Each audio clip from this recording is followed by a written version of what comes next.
To answer this question, we're going to use a property where if you have a polynomial equation where a polynomial is equal to 0, and you know that x is equal to some number, I'll say x is equal to a, is a solution,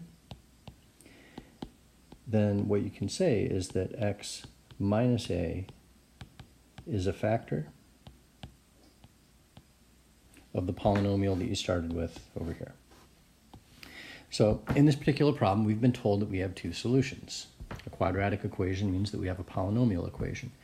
So that tells me that I'm going to have a factor that will be x minus my first root.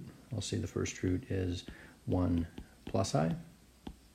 And I'll also have a second factor, which is x minus whatever the second root is, the second solution. This will be 1 minus I. And that whole thing has to be equal to 0. To find the actual quadratic expression on the left-hand side, I'm going to start off by distributing the negatives in front of each of those groupings. So I'll have x distributing a negative minus 1 minus I, and x minus 1 plus I. And then I'm going to do something kind of tricky here that's going to make this a lot easier. I see that I have x minus 1 starting off both of those factors.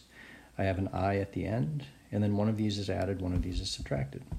So looking at that, I've actually got a difference of squares. This is x minus 1 minus I times x minus 1 plus I.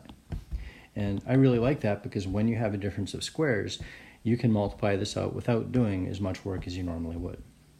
Difference of squares will always work out to whatever the first thing is to the second power minus whatever the second thing is to the second power. This will be equal to 0. And then x minus 1 to the second power, if you write that twice and distribute, you'll end up with x squared minus 2x plus 1. Minus I squared is the same as minus I squared is negative 1. This will give me x squared minus 2x plus 1. Subtracting a negative, it's the same as adding. And then combining my like terms, x squared minus 2x plus 2 is equal to 0 is the quadratic equation that has those two solutions. So for this particular problem, I said that I was going to do something tricky back at this step. And if you don't see that, you can still get to the same place, but you'll have to do a little bit of extra work. So I would need to distribute all three of these terms to all three of these terms, and then combine a lot of like terms.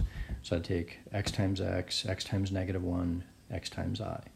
Then I'll distribute the negative 1 times x, negative 1 times negative 1, negative 1 times I, and then distribute the negative I.